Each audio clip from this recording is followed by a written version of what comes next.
The stars had always been there waiting. For most of human history, they were just lights in the sky, far away, unreachable. But then came the rockets, the satellites, the moon landings, and finally, the first steps beyond Earth. It was not a fast journey. It took centuries for humans to reach out into space, and when they did, they were not alone. Other species had already claimed the stars. They had ships that could cross galaxies in days. They had weapons that could destroy planets. They had governments older than all of human civilization. To them, humanity was like a small child who had just learned to walk. Interesting, maybe even cute, but no threat. The first contact between humans and aliens happened quietly, with little fanfare. A Zilari ship appeared near Mars' orbit and sent a message. "We are the Zilari Council, we observe you." That was it. No war, no invasion, no sudden alliance. Just observation. Over time, more alien races made contact. Some were curious. Some were cautious. A few were openly hostile, but none saw humans as equals. In the Great Galactic Order, humans were at the bottom. Not dangerous, not advanced, not important, so the galaxy let them be. Humanity was allowed limited access to trade, technology, and communication, but every move was watched. Every ship was logged. Every new weapon was checked against ancient laws that said no upstart race would rise too fast. Humans were given rules, and if they followed them, they were left alone. And so, for decades, humanity stayed quiet. They built colonies on Mars and Europa. They mined asteroids. They explored nearby systems. But they never pushed too far.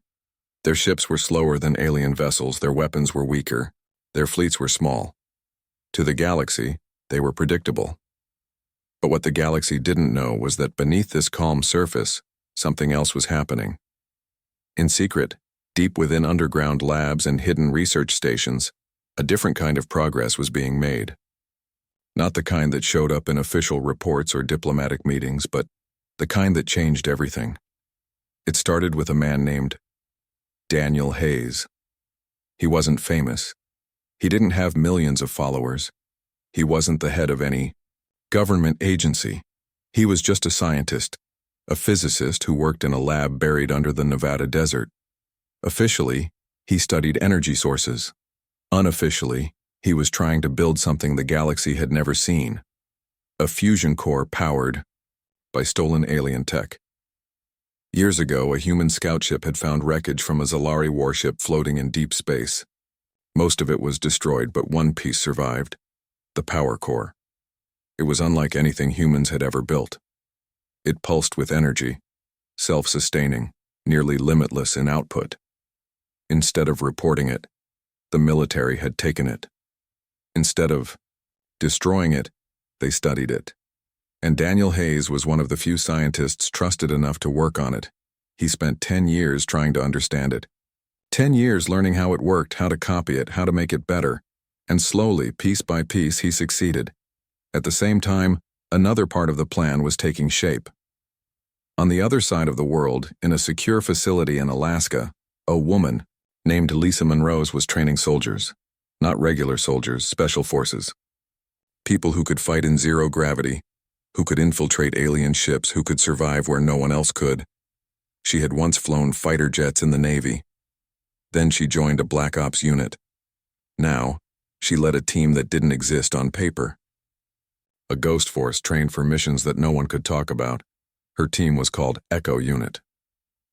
They weren't meant for peacekeeping. They weren't meant for diplomacy. They were meant for war. And behind them, hidden in the shadows, a larger plan was coming together. Project Aegis. That was the name given to the secret effort to bring humanity up to speed, not just in technology, but in power. If the galaxy wanted to keep humans down, then humanity would have to break free. And to do that, they needed to be ready, not just with weapons, with strategy, with secrecy, with strength. And so, while the world above went on as usual, people living their lives, watching movies, going to work, below the surface, a revolution was building. Back in Nevada, Daniel Hayes finally completed his prototype. A small, glowing sphere sat in the center of the lab. It hummed with power. It was unstable, yes, but it worked. For the first time, humanity had created an artificial power source based on alien tech, and it was only the beginning. Elsewhere, Lisa Monroe's team was deployed on a mission unlike any before. A Zalari inspection. Ship had entered human space, claiming to check for treaty violations. But everyone knew what that really meant. Spies. Scouts. Testing humanity's limits. Monroe and her team were sent to stop them. No official orders. No backup. No record. Just silence. They boarded the ship using stealth tech and neutralized the crew without a single shot fired. Inside, they found data logs, files filled with information about humanity's progress, notes from Zalari observers, warnings about potential threats. One file stood out. Human advancement exceeds expected growth. Recommend preemptive containment measures. Monroe read it twice. Then she burned the ship, not literally. She erased all data, wiped the navigation logs, and left the Zalari stranded in deep space with no way to call for help. When she returned, she reported only one thing. They know we're moving faster than they expect. Daniel Hayes listened carefully. Sooner or later, he said, they'll try to stop us. And when they do? Monroe asked. We'll be ready. Above them, the stars still shone. The galaxy still watched. But now, for the first time, humanity was watching back, and it was no longer afraid. The silence after the Zalari ship vanished was louder than any explosion. No distress call came from the lost vessel. No wreckage floated through space for others to find. It simply disappeared, as if it had never been there at all. Across human space, Lisa Monroe and her team returned without fanfare. Their mission was not recorded in official logs. Their names were not spoken aloud in meetings. They were ghosts, needed, trusted, but never seen. Yet beyond Earth, the galaxy did not remain silent. The Zalari Council demanded answers. They sent messages to Earth's leaders, asking what happened to their ship. The response was calm, polite, and vague. We have no knowledge of your missing vessel. We are happy to assist in a search. But everyone knew that was a lie, and so began the quiet war of nerves. On alien worlds, traitors whispered about humanity's growing power. In military halls across the stars, generals questioned whether humans were still harmless. Some said they were dangerous now. Others believed they would be soon. Back on Earth, Daniel Hayes stood alone in his lab, staring at the glowing core he had built. It pulsed with energy, humming softly like a sleeping beast. He had done it. He had created something that could change everything. Now the real test began. A dangerous discovery. Lisa Monroe sat across from Hayes in a small room beneath the Nevada facility. Around them, screens flickered with data, charts, schematics, security feeds. They're watching us more closely, she said, handing him a file. This one came from the Zalari ship we took down. It's not just about us anymore. Hayes opened the file. Inside were reports from Zalari observers embedded in human colonies, notes on technological growth, warnings about possible threats. And then, near the end, a single line that made his blood run cold. Recommendation: begin preparations for preemptive strike. Monroe watched his face. They know we're moving faster than expected, and they're afraid. Hayes closed the file slowly. Then we don't have much time. He spent the next few days working non-stop. His team helped refine the fusion core, making it stable enough for use in larger systems. The goal wasn't just to power ships. It was to build an entire fleet, capable of defending Earth or striking first if needed. Meanwhile, Monroe prepared her unit for new missions. More Zalari ships had entered human space under the guise of observation, but she knew better. They weren't just watching. They were looking for weaknesses. She got her chance when a tip came in from an informant on Mars. A Zalari spy had infiltrated a major research base orbiting the Red Planet. If the spy succeeded, they could steal key data on human advancements, or worse, plant false information that could lead to sabotage. Monroe didn't hesitate. The hunt begins. The mission was simple in theory. Get in, neutralize the threat, and get out. In practice, it was anything but. Monroe and 3 members of Echo Unit boarded a stealth transport and arrived at the Martian colony under cover of darkness. The station was massive, a floating city of metal and glass orbiting the planet. Inside, things looked normal. Workers moved between labs. Scientists ran tests. Everything seemed peaceful, but Monroe knew better. Using encrypted signals and hidden trackers, she found the spy, a Zalari agent disguised as a technician. The alien wore a synthetic skin mask to pass as human, but Monroe spotted the subtle signs, the way it moved, the way it avoided eye contact, the way it kept its distance from others. She followed it into a restricted lab. There, the spy was uploading files to a hidden transmitter. Monroe stepped forward. "Stop right there." The Zalari spun around, eyes wide. For a moment, it hesitated. Then it reached for something inside its coat. Monroe fired first. The shot struck the alien in the chest, sending it sprawling. Before it could move again, Monroe was on top of it, pressing a device to its neck. A neural inhibitor, designed to stop aliens from activating emergency signals or self-destruct protocols. The Zalari gasped, then fell still. Monroe cuffed it and signaled her team.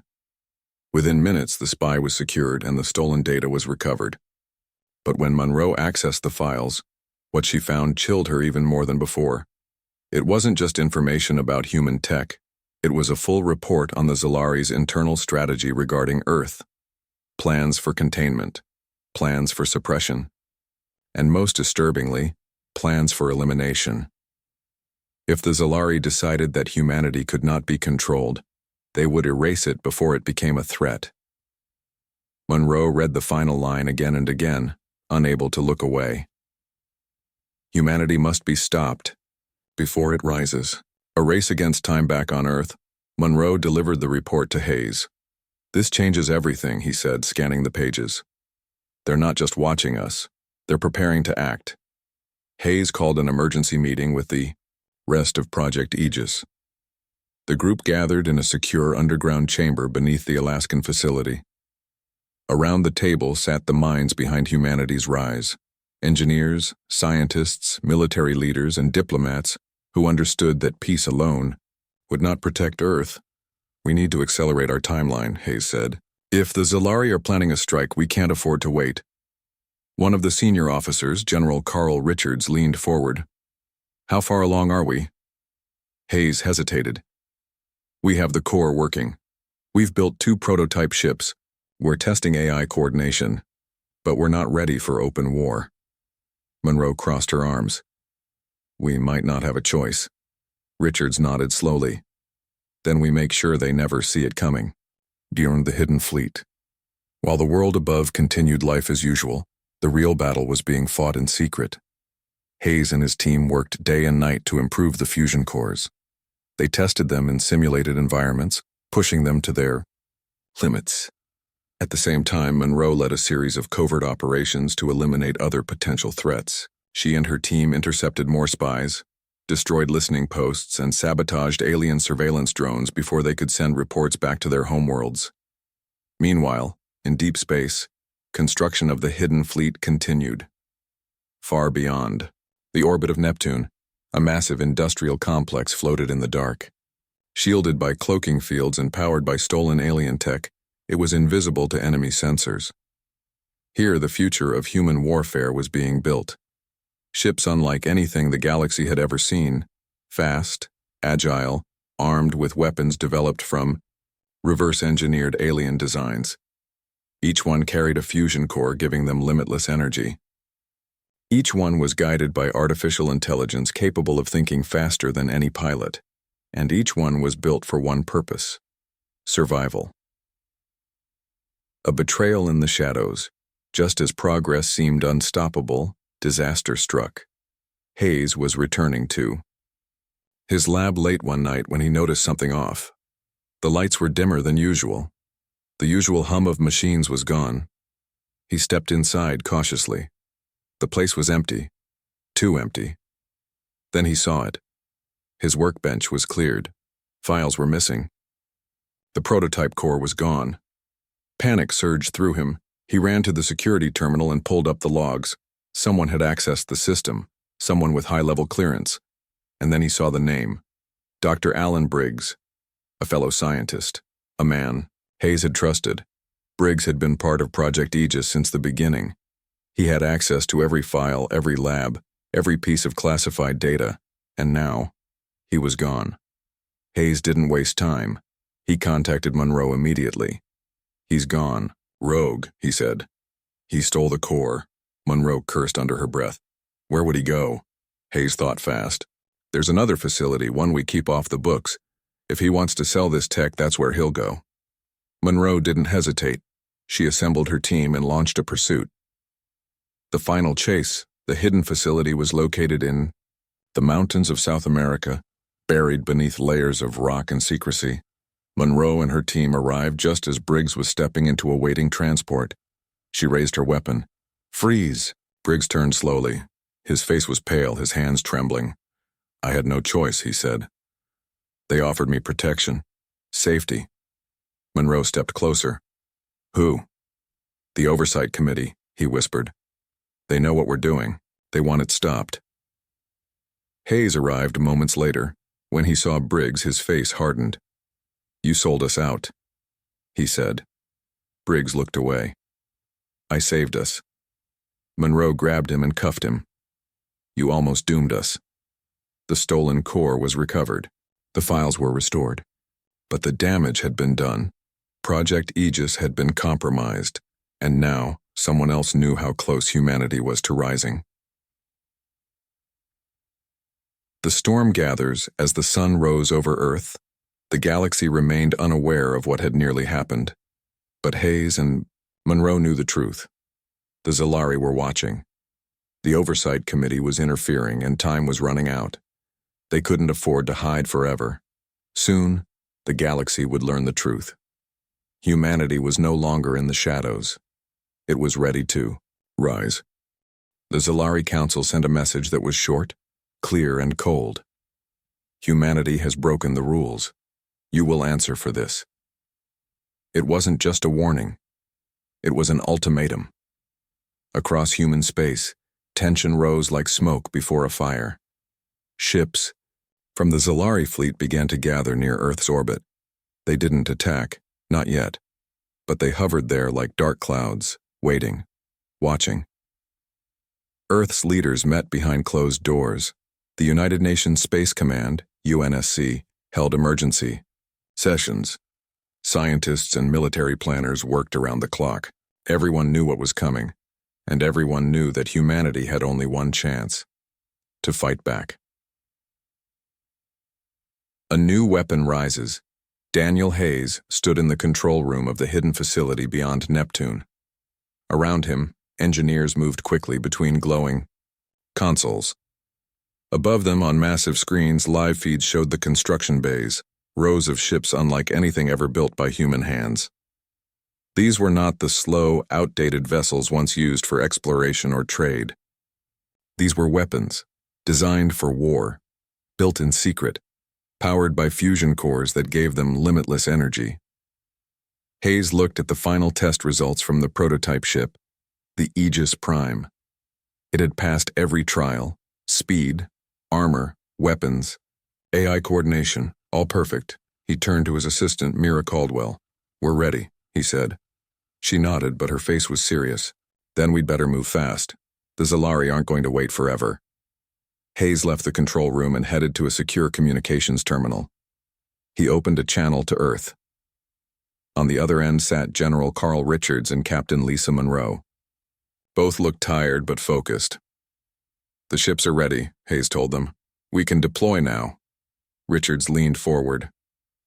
"Are you sure?" Hayes took a breath. "I've never been more sure of anything." Monroe crossed her arms. "Then, let's show them who we really are." The enemy arrives. The Zalari fleet made its move. 6 warships entered Earth's orbit, their dark hulls gleaming under the light of the sun. Each one was larger than any human-built vessel.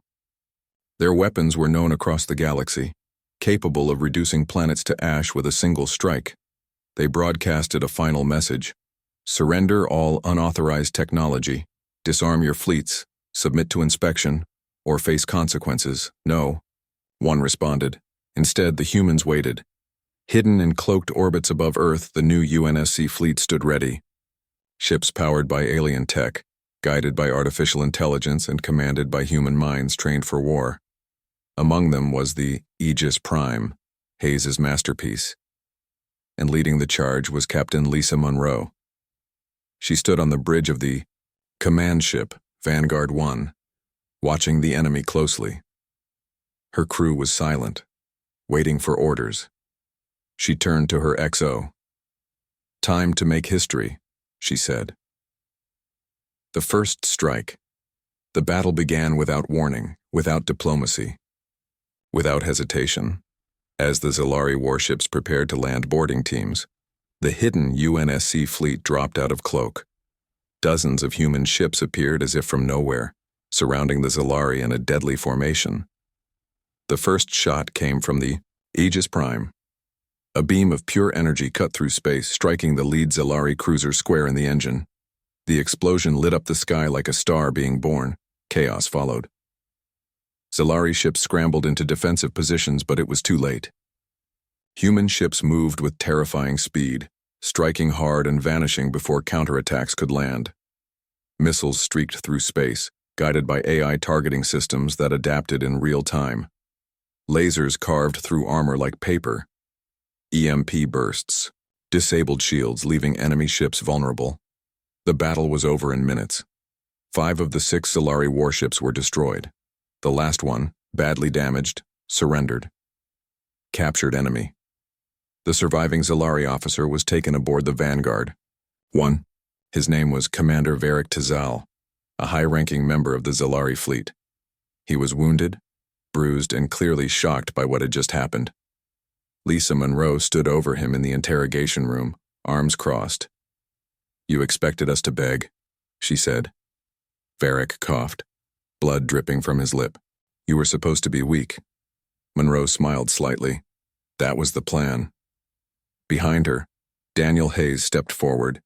He looked at the captured commander with calm eyes. "We weren't hiding because we were afraid," Hayes said.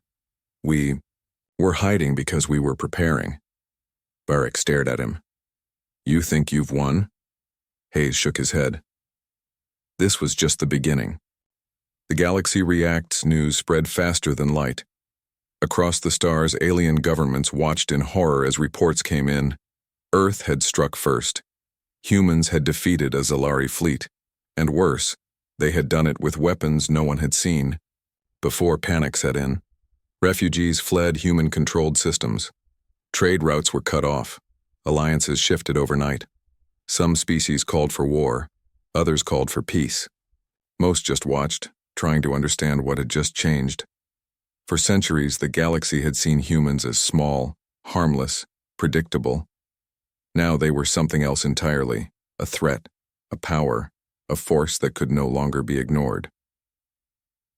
The aftermath back. On Earth, the victory was quiet. No parades, no speeches, just meetings, planning, and preparation for what came next. General Richards stood in a secure chamber beneath the White House, surrounded by military leaders and scientists. "We've shown them we're not weak," he said, "but we've also made enemies." Monroe leaned against the wall. "Let them come." Hayes looked at the data on the table. "We need to keep moving forward. We have more ships in production, more weapons in development. We can't stop now." Richards nodded. "Agreed, but we also need to prepare for what's coming." Monroe asked, "What do you mean?" Richards looked at her. "The Zalari won't be the last. Other races will come after us now. We've proven we're dangerous. They'll want to stop us before we grow stronger." Monroe smirked. "Let them try." Echo Unit's next mission while. The world above debated what to do next. Monroe gathered her team. Echo Unit stood ready in a hidden base in Alaska. They had fought in shadows for years. Now they would fight in the open. Their next mission was already planned. A Threxian scout ship had been spotted near a human colony.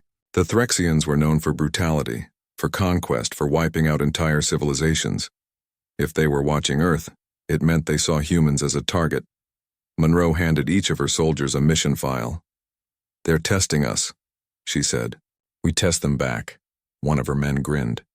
"You always know how to make things fun." Monroe gave him a look. "This isn't about fun. This is about survival." She looked at the map showing the colony's location. "This is where it begins," she said. "The real war." A message to the stars. As the dust settled, the UNSC released a statement to the galaxy. It was short, direct, and powerful. "We are no longer in the shadows. We will not be tested. We will not be ruled. We are humanity. And we are here to stay." Across the stars, those words echoed in every language, in every system. Some read them as a warning, others as a challenge. But none could deny the truth anymore. Humanity had risen, and the war for the stars had just begun. The galaxy had been shaken by the battle above Earth, but now it was on fire. After the Zalari were defeated, other alien powers saw what had happened, and they didn't like it. Humans had won a war they weren't supposed to fight. They had built weapons they weren't supposed to have, and worst of all, they had done it in secret. Now those same aliens wanted to make sure humanity stayed in its place. The first to strike was the Threxian hegemony. They were not known for diplomacy or peace. They were warriors. Their ships were fast, their weapons brutal, and their soldiers trained from birth to conquer. To them, humans were dangerous not because of what they had done, but because of what they could become. And so, the Threxians declared war. A new enemy captain, Lisa Monroe, stood on the bridge of the Vanguard 1, watching the reports come in. "Threxian fleet has entered human space," her XO said. "They're heading for the colony at Kepler 186F. Monroe clenched her jaw. That colony was one of the oldest human settlements outside the solar system. If the Threxians attacked there, thousands would die. She turned to Daniel Hayes, who had just arrived with General Carl Richards. "They want to test us," Hayes said. "See if we can handle more than one enemy at a time." Richards crossed his arms. "Then let's give them the answer." Monroe nodded. "We hit them before they reach the planet." Hayes looked at the tactical map. "We'll need to move. Fast. The Threxians are better in open space battles. We need to use terrain to our advantage." Monroe smirked. "Then let's show them how we fight." The first strike. The UNSC fleet moved quickly. Ships powered by fusion cores jumped into position near a dense asteroid field between two dead stars. It was the perfect place for an ambush. Plenty of cover, limited visibility, and no easy escape routes. As the Threxian fleet approached, unaware of the danger ahead, the humans waited. When the enemy ships passed through the narrow corridor between the asteroids, the attack began. Lasers cut through the darkness, missiles streaked across space. Human ships dropped out of cloak and struck hard, then vanished again before counterattacks could land. AI-controlled drones swarmed the enemy, jamming their sensors and targeting their engines. EMP pulses disabled shields, leaving the Threxian ships vulnerable. Within minutes, 3 enemy vessels were destroyed. Another 2 were damaged and trying to flee, but the Threxians were not easily beaten. They regrouped fast, forming a defensive line and returning fire. Explosions lit up the battlefield as both sides fought for control. Monroe watched from the command deck. "This is only the beginning," she said. Echo unit strikes while the fleets clashed in space. Another part of the plan was already in motion. Lisa Monroe led Echo unit on a mission behind enemy lines. Their target, a Threxian command station orbiting a frozen moon. This base controlled the movements of the entire invasion force. If they could take it down, the enemy fleet would be blind. Their transport ship landed under cover of darkness. Snow fell in thick clouds, hiding their approach. The team moved fast, using stealth suits that blended into the environment. They reached the outer wall of the base without being seen. Monroe gave the signal. Explosives went off. Doors blew inward. Smoke filled the air. Inside, Threxian guards rushed to defend. But they were too slow. Monroe and her team moved like shadows, striking fast and disappearing before the enemy could react. They hacked into the main systems, disabling communications and shutting down defense turrets. At the heart of the base, Monroe found the commander. He was tall, armored, and furious. "You think you can stop us?" he growled. Monroe stepped forward. "We already did," she fired. The commander collapsed. Within minutes, the base was theirs. Back in orbit, the Threxian fleet lost contact with their command post. Without orders, their ships scattered. Some tried to retreat. Others were picked off by human forces. The battle was over. Humanity had won. Again. The cost of victory on Earth. The news spread fast. Humans had beaten the Zalari. Now they had beaten the Threxians. And still, the war was far from over. Daniel. Hayes stood in his lab looking at the latest data. "We're winning," he muttered. "But we're also losing people." Mira Caldwell, his assistant, looked up from her console. "We knew this wouldn't be easy." Hayes sighed. "I just worry we're pushing too fast. We don't have the numbers yet. We don't have full control of our own space. And we're making enemies faster than we can deal with them." Caldwell put a hand on his shoulder. "Then we keep moving forward. We build more ships. We train more soldiers. We find new ways to win." Hayes nodded slowly. "You're right." Outside, the sky was dark. But on every screen, the message was clear. Humanity will not fall. A secret weapon back at the hidden facility beyond Neptune. Work continued on the next step of Project Aegis. This time, it wasn't just about ships. It was about power. A new weapon was being tested, one that could change everything. It was called the Cosmar, Orbital Shockwave Generator. Unlike traditional bombs or missiles, this device created a massive shockwave in space itself. It could disable entire fleets at once. It could destroy planets. It was meant as a last resort weapon, a way to end any war before it became unwinnable. Hayes watched the test from a safe distance. When the device was activated, the results were immediate. A pulse of energy rippled outward. Every drone in the test zone was knocked offline. Simulated enemy ships lost power. Even the test station shook from the impact. Hayes stared at the screen. "This could end wars," he whispered. "Mira." Caldwell looked at him. "Or start them." Hayes met her eyes. "Then we make sure we never lose." The battle for Mars. Not long after, the Threxians returned. This time, they brought more ships, more weapons, more soldiers, and this time, they aimed for Mars. The Red Planet was home to millions of humans. It was also where much of Earth's military research took place.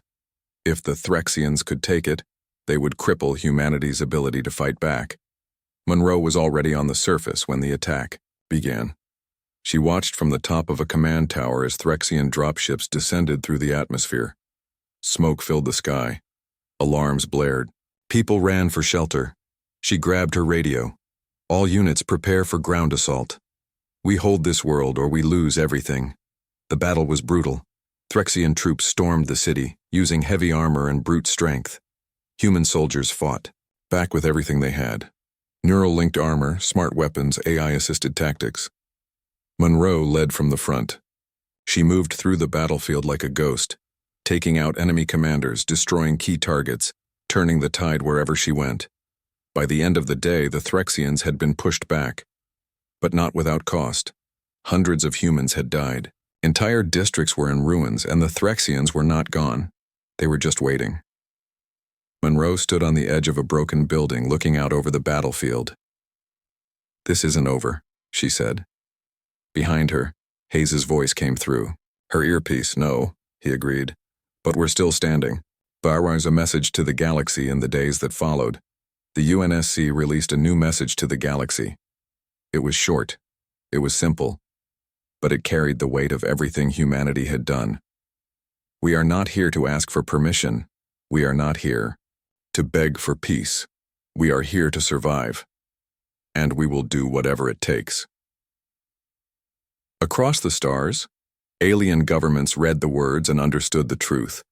Humanity was no longer a quiet species in the corner of the galaxy. It was a rising storm, and It was not afraid anymore. The war had changed everything. Humanity was no longer the quiet species on the edge of the galaxy. It was no longer ignored, underestimated, or watched with curiosity. Now it was feared, respected, and most importantly, understood. Humans were not here to play by anyone else's rules. They had fought for their place. They had bled for it. And now they would shape the future on their own terms. Across human space, new laws were being made. Old governments were merging into one unified force, the human dominion. Not an empire, not a republic, something new. A system built for survival, for strength, for control, and at the heart of it all stood two people who had helped make it happen. Captain Lisa Monroe and Dr. Daniel Hayes. A final stand. The last great battle of the war took place near Proxima Centauri, humanity's closest star beyond the sun. The Zalari Council had regrouped. So had the Threxian hegemony. Other alien races joined them, some out of fear, some out of duty, and some just because they believed humans should never be allowed to rule. Their combined fleet was massive. Hundreds of ships, thousands of soldiers, enough firepower to wipe out entire planets. They came with one goal: end humanity's rise before it became unstoppable. But what they found waiting for them was something they hadn't expected: a wall of steel and fire. The UNSC Armada rose to meet them. Ships powered by fusion cores, AI-controlled weapons that could predict enemy movements before they happened. Soldiers trained for war like no other force in history. This was not just a fight. It was a statement. We are here, and we will not fall. The battle began with a single shot from the Aegis Prime. Then all hell broke loose. Lasers cut through space. Missiles streaked across the void. Explosions lit up the battlefield like stars being born. Human ships moved fast, striking hard and disappearing before the enemy could react. Drones swarmed enemy vessels, disabling shields and targeting weak points. On board the Vanguard 1, Lisa Monroe watched as her forces fought with everything they had. She turned to her XO.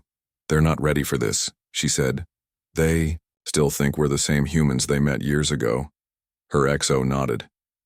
"Maybe they thought we'd stay small, stay quiet." Monroe smiled slightly. "We did, until we didn't." Victory through fire. The battle lasted hours, then days. Ships were destroyed, people died. But the humans did not break. Daniel Hayes watched from the command center aboard the hidden station orbiting Neptune. He saw every move, every loss, every victory. "This is it," he whispered. "Either we win here, or we lose everything." Mira. Caldwell, his assistant, looked at him. "We've come too far to stop now." Hayes nodded. "Then let's finish this." He gave the order. The final weapon was activated, the orbital shockwave generator. Built in secret, tested in silence, and never used until now, it sent a pulse through space itself, a wave of energy so powerful that it knocked out entire sections of the enemy fleet. Dozens of alien ships lost power. Dozens more were thrown off course, some exploded. Others simply vanished into the void. And in that moment the tide turned. Humanity surged forward. They struck hard. They struck fast, and when the dust settled, the alien fleets were broken. Some surrendered. Others fled. The war was over, and humanity had won. A new beginning back on Earth. The news spread like fire. Victory. Not just survival, not just defense. Total victory. People gathered in cities and space stations on distant colonies. They celebrated. They cried. They remembered those who had died. For the first time in history, humanity stood united, not just as countries, but as a single species. No more divisions. No more politics holding them back. Just one message: we are the future. In the weeks that followed, the surviving alien leaders reached out. They wanted peace. They wanted guarantees. The human dominion did not offer them. Instead, it offered only one thing: you will not test us again. For a voice that cannot be ignored, Lisa Monroe stood before the world, speaking from the steps of the newly formed Dominion Hall in Geneva. Behind her, flags of every human colony waved in the wind. Above her, ships hovered in the sky, silent, strong, watching. She spoke into the microphone. We were told we were too weak. We were told we were too slow. We were told we would never be equal. She paused, looking at the crowd. But we proved them wrong. She raised her voice. We are not asking for permission anymore. We are not begging for peace. We are not hiding in the shadows. She looked up at the sky. We are here, and we will decide our own fate. The crowd erupted in cheers. Across the galaxy, alien worlds listened, some with fear, some with respect, most with silence. Because for the first time, humanity was not asking to be part of the galactic order, it was setting its own rules. The future is ours. Daniel Hayes stood beside Mira Caldwell, watching the stars from the observation deck of the research station. They'll remember this day, he said. Caldwell nodded. They'll remember you. Remember Monroe. Remember everyone who fought for this. Hayes smiled faintly. I don't care about being remembered. I just care about making sure we never go back to how things were. Caldwell looked at him. Then we keep moving forward. Hayes nodded. We always do. Behind them, the lights of the city glowed below. Above them, human ships drifted silently through space. The galaxy may have been watching, but now, for the first time, it wasn't deciding humanity's fate. Humanity was. A message to the stars, one final message, was sent across the galaxy. It was short, it was simple, it was clear. We are no longer in the shadows. We are no longer the quiet ones. We are no longer yours to control. And then, the final line. We are humanity, and we are here to stay. Across the stars, alien rulers read the words, some in fear, some in anger, some in awe, but none of them responded, because there was nothing left to say. The war was over, and humanity had won, not by luck, not by accident, but by choice, by strength, by will, and by fire.